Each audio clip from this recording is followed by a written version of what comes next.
Hello everyone, I hope you all are doing great. So today again I'm up with a new video, and this video is basically going to talk about quasi contracts. What are quasi contract? Quasi contracts are actually not contract, but yes they are similar to contracts. और इसके important sections है 68 to 72. Very important for your competitive exams, and if you are sitting for LLB, BLLB exam, this part is very important. इससे question आएगा ही आएगा. Right?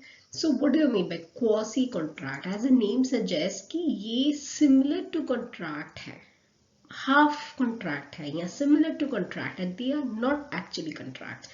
तो quasi contract is not a contract in strict sense. Strict sense में हम इसको contract नहीं बोल सकते, but yes ये obligation है जो courts ने impose किया, जो law ने impose किया है. ये obligation है जो law ने, that is Indian contract act 1872 ने सेक्शन 68 से 72 में जो ऑब्लिगेशंस हैं ये लॉ ने इम्पोज किए हैं, इनको बोला जाता है क्वासी कॉन्ट्रैक्ट्स. इन सेक्शंस में जो पॉइंट्स है, ऑब्लिगेशंस है, इनको बोला जाता है क्वासी कॉन्ट्रैक्ट. अगर आपको पूछे क्वासी कॉन्ट्रैक्ट के सेक्शन कौन से हैं, 68 से 72 क्वासी कॉन्ट्रैक्ट के सेक्शंस हैं. Quasi contracts are not actually contracts in strict sense. So this is important, you need to remember this. Now what is section 68? 68 ये बताता है कि अगर आपने किसी माइनर को नेसेसरीज सप्लाई की है, important point, necessaries, luxury items की बात नहीं हो रही है यहाँ पे, ऐसी चीजों के बारे में बात हो रही है जो कि एक नॉर्मल लाइफ लिव करने के लिए जो रिक्वायर्ड होती हैं, वो नेसेसरीज की बात की जा रही है यहाँ पे.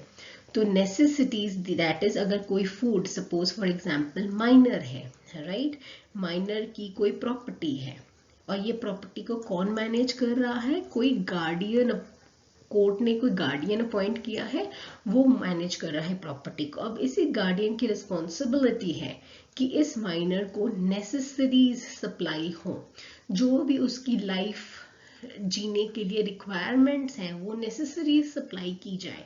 तो उसके बाद जब ये माइनर मेजर हो जाएगा तो इसकी रिस्पॉन्सिबिलिटी बनती है इस गार्डियन को रीइम्बर्स करना, या फिर ये गार्डियन प्रॉपर्टी से भी रीइम्बर्स कर सकता है अपने आप को. मतलब जितना गार्डियन ने खर्चा किया है वो सारा का सारा खर्चा गार्डियन को मिल जाएगा. तो यही है क्वासी कॉन्ट्रैक्ट. ये यहाँ पे डायरेक्टली दोनों के बीच में कॉन्ट्रैक्ट नहीं हो रहा, गार्डियन एंड माइनर के बीच में.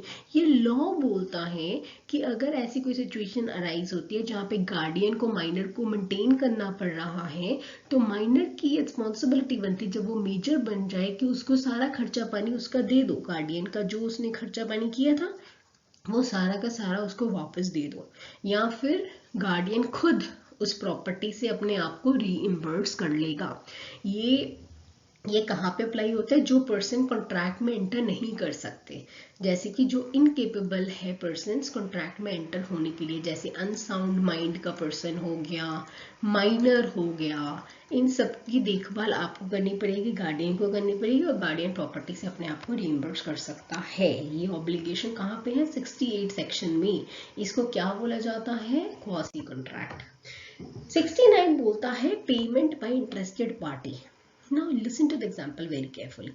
एक पर्टिकुलर लैंड है और ये लैंड किसी मिस्टर एक्स का है, और इस लैंड के ऊपर एक ऑफिस बना हुआ है, एंड ये ऑफिस में कोई शूज का बिजनेस कैरी ऑन कर रहा है मिस्टर वाई. मिस्टर एक्स के बहुत सारे टैक्स के ड्यूज बाकी हैं. तो फिर क्या किया, गवर्नमेंट ने इसका जो लैंड है वो ऑक्शन पे लगा दिया कि ठीक है, तू तो टैक्स ड्यूज नहीं क्लियर कर रहा मिस्टर एक्स, तो हम आपकी जमीन को सेल कर देंगे, और सेल से जो पैसा होगा वहां से हम टैक्स का अमाउंट रिकवर करेंगे, और जो बाकी का पैसा होगा हम मिस्टर एक्स को दे देंगे. तो इस इनिशिएटिव से सबसे ज्यादा इंपैक्टेड कौन होगा, एक तो मिस्टर एक्स होगा, मिस्टर एक्स को दुख होगा, एक मिस्टर वाई को भी दुख होगा, बिकॉज ये इस जमीन के ऊपर बिजनेस कैरी ऑन कर रहा है, राइट. तो इससे इसको भी दुख होगा. Now he becomes an interested party because इस जमीन की अगर ऑक्शन होगी तो he is also an interested party. whose rights will be affected. तो ये मिस्टर वाई क्या करता है, ये मिस्टर वाई दौरा दौरा दौरा दौरा गवर्नमेंट के पास जाता है और गवर्नमेंट को बोलता है बताओ कितना पैसा ड्यू है। तो गवर्नमेंट ने बोला मेरा 50,000 ड्यू है। तो ये मिस्टर वाई बोलता है fine I will pay rupees 50,000. So he is the person who is paying 50,000 on whose behalf? On Mr. X's behalf, right? तो गवर्नमेंट ने बोला आप कौन हो, आपसे मैं क्यों 50,000 लूं? तो ये मिस्टर एक्स बोलता है I am an interested party, क्योंकि मैं इस जमीन के ऊपर अपना बिजनेस कैरी ऑन कर रहा हूं। तो फिर गवर्नमेंट बोलता है fine then you can give it to me 50,000. तो उसके बाद लॉ दैट इज सेक्शन 69 ये बताता है कि देखो ये मिस्टर एक्स को वाई को पैसा देना पड़ेगा 50,000 बाद में। जब भी मिस्टर एक्स के पास पैसे आ जाएंगे मिस्टर एक्स को वाई को रीइंबर्स करना पड़ेगा, क्योंकि ये जो सेक्शंस हैं 68 से लेके 72 तक ये अनजस्ट इनरिचमेंट को अवॉइड करते हैं कि आप किसी और के कारण बेनिफिटेड नहीं रहोगे, राइट? तो मिस्टर एक्स को रीइंबर्स करना पड़ेगा मिस्टर वाई को। ये सेक्शन कौन सा बोलता है? सेक्शन 69 बोलता है a person who is interested in the payment, who is interested in our example mister Y is interested which another is legally bound. Who is another? Mr. X is legally bound to pay. Now who pays it? Now this interested party Mr. Y pays it and thus he is entitled to be reimbursed. Mr. Y is entitled to be reimbursed. Right? So this is section 69. 70. Obligation of a person enjoying benefit. आप A हो, आप Mr. B अपने friend के office में जाते हो और कुछ रॉ मटेरियल अपने फ्रेंड के ऑफिस में बाय मिस्टेकली छोड़ जाते हो। मिस्टर ए ने मिस्टर बी के ऑफिस में कुछ रॉ मटेरियल छोड़ दिए by mistake. Now this mister B uses the raw material for his own purpose. Now ये जो ए ने by mistakenly raw material B के ऑफिस में छोड़ दिया था ये नॉन ग्रेचुइटसली किया था, इसका कोई इंटेंशन नहीं था गिफ्ट करने का। There was no intention of gifting, by mistakenly छोड़ दिया और B ने उसको यूज कर लिया। तो now B is entitled to reimburse A. B is entitled to reimburse because reimburse करना पड़ेगा आपको ये सारी की सारी चीजें वापस से रिटर्न करनी पड़ेंगी raw material. Why? Because A ने नॉन ग्रेचुइटसली B के ऑफिस में रॉ मटेरियल छोड़ दिया था। This is written where under section 70. Now section 71 finder of the goods. The section 71 role and responsibility of the finder of goods को define करता है। For example ए ने अपनी गोल्ड रिंग खो दी और ये गोल्ड रिंग बी को मिल जाती है। B finds the gold ring, है ना, बी को अचानक मिल जाती है और बी को पता नहीं है ये गोल्ड रिंग किसकी है। B does not know who is the owner. B does not know who is the owner of the gold ring. Now he tries to find the owner. ये एडवर्टाइजमेंट करता है ना, ये बहुत सारी चीजें करता है, तो इसीलिए इसने एक्सपेंसेस भी इनकर किए और ये ट्राई करता है फाइंड आउट करने के लिए कि who is the owner of the gold ring and he ultimately finds that A is the owner of the gold ring. अब बी की रिस्पॉन्सिबिलिटी है गोल्ड रिंग को ध्यान रखना एज अ बेली। बेली मतलब होता है जब हम किसी पर्सन को कोई चीज देते हैं। फॉर एग्जांपल अगर मेरी वॉच खराब हो गई है तो मैंने एक पर्सन को वॉच दी है उसको ठीक करने के लिए, तो that person will be termed as a bailee, जिसको कुछ स्पेसिफिक पर्पस के लिए चीज डिलीवर होती है। जैसे मैंने घड़ी डिलीवर की पर्सन को, किस पर्पस के लिए? उसको ठीक करने के लिए।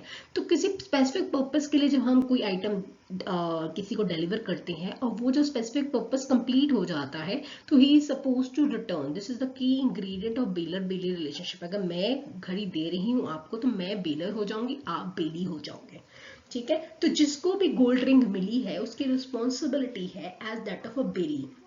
आपको सामान को अच्छे से रखना पड़ेगा, दैट इज आपको गोल्ड रिंग अच्छे से रखनी पड़ेगी, ये आपकी रिस्पॉन्सिबिलिटी बन जाती है। अगर मैंने आपको वॉच दी है तो आपको वॉच ध्यान से रखनी पड़ेगी, ये रिस्पॉन्सिबिलिटी ऑफ बेली है, ठीक है। तो आपको जो भी जिसको भी कोई लॉस्ट गुड्स मिलता है उसकी responsibility is that of a bailee. That means आपको गुड्स वो गोल्ड रिंग को ध्यान से रखना पड़ेगा। एंड जब आपको ये उसका ओनर मिल जाता है आपको वो गोल्ड रिंग रिटर्न करनी पड़ेगी ट्रू ओनर को। और आपके जितने भी एक्सपेंसेस हैं, ये बी ने जो भी एक्सपेंसेस इनकर किए हैं वो रीइम्बर्स हो जाएंगे। वो सारे के सारे एक्सपेंसेस रीइम्बर्स हो जाएंगे। कौन रीइम्बर्स करेगा? The true owner. एंड अगर ट्रू ओनर बोलता है कि मैं रीइम्बर्स नहीं करूंगा तो आप ये गोल्ड रिंग रख सकते हो। बी गोल्ड रिंग रख सकता है अगर एक्सपेंसेस रीइम्बर्स ना हो तो। So this is the responsibility of the finder of the goods dealt under section 71। Now moving to 72, अगर कोई भी चीज मिस्टेकली डिलीवर हो जाती है, suppose A owes B rupees 1 lakh, right, and by mistakenly A 1.5 lakh rupees deliver कर देता है बी को। Now it is a responsibility of B to return the extra amount that was delivered by mistake. ये हो गया अगर कोई भी गुड्स मिस्टेक में डिलीवर होते हैं you are suppose to return. But अगर कभी कोऑर्शन हो जाए, ये कोऑर्शन सेक्शन 15 वाला नहीं है। इस कोऑर्शन का मतलब होता है pressure, some sort of pressure. अगर ए ने बोला है बी को कि मैं तुम्हारे गुड्स तब रिलीज करूंगा जब तुम मुझे 1 लाख रुपीज दो, देने थे 50,000 रुपीज, बट इसके ऊपर बी के ऊपर प्रेशर एक्सरसाइज किया कि मैं तुम्हारी गुड्स को तब रिलीज करूंगा जब तुम मुझे extra 50,000 that is total 1 lakh rupees दो। तो this is pressure that has been exercise. चलो इसने दे दिए। Now A is duty bound to return the extra amount that is given by B, right? So A is duty bound to return the extra amount that was given by B under pressure. So this was all about quasi contract from section 68 to 72. I hope you liked this video. Stay tuned for more such videos. Do not forget to like, share and subscribe. Thank you so much.